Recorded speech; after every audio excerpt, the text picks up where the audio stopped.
आज गणतन्त्र दिवस। विश्वभर रहेका सबै नेपालीलाई गणतन्त्र दिवसको शुभकामना। गणतन्त्र भन्नाले जनताको शासन व्यवस्था हो, जहाँ देशको सर्वोच्च शक्ति जनतामा निहित हुन्छ। राजा वा वंशानुगत शासकको स्थानमा जननिर्वाचित प्रतिनिधिहरू शासन सञ्चालन गर्छन्। नेपालमा 2063 सालमा राजतन्त्रको अन्त्य गरी गणतन्त्रको घोषणा गरिएको हो। यसले स्वतन्त्रता, समानता र जनअधिकारको सुनिश्चितता गर्दै सबै नेपालीलाई बराबरीको अनुभूति गराएको छ। यस अवसरमा हामी सबैले लोकतन्त्रको संरक्षण, समावेशिता र उत्तरदायित्वपूर्ण नागरिकताको अभ्यास गर्ने प्रण गरौँ।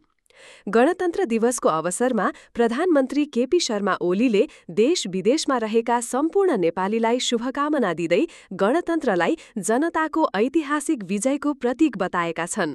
उनले भने, आज जनताले इतिहास लेखेको दिन हो। मुकुटको होइन, मुलुकको हितले स्थान पाएको दिन हो। सिंहासनको अभिमान तोडेर नागरिकको स्वाभिमान स्थापित भएको दिन हो। कार्यक्रममा सम्बोधन गर्दै उनले भने, गणतन्त्रले नागरिकलाई सरकारको आलोचना गर्ने, निर्भीक रूपमा बोल्ने र लेख्ने स्वतन्त्रता दिएको छ।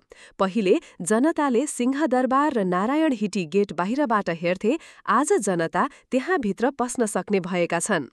उनले गणतन्त्रको 17 वर्षको अवधिमा शिक्षा, स्वास्थ्य, सडक, बिजुली, खानेपानी जस्ता पूर्वाधार क्षेत्रमा उल्लेखनीय प्रगति भएको पनि उल्लेख गरे।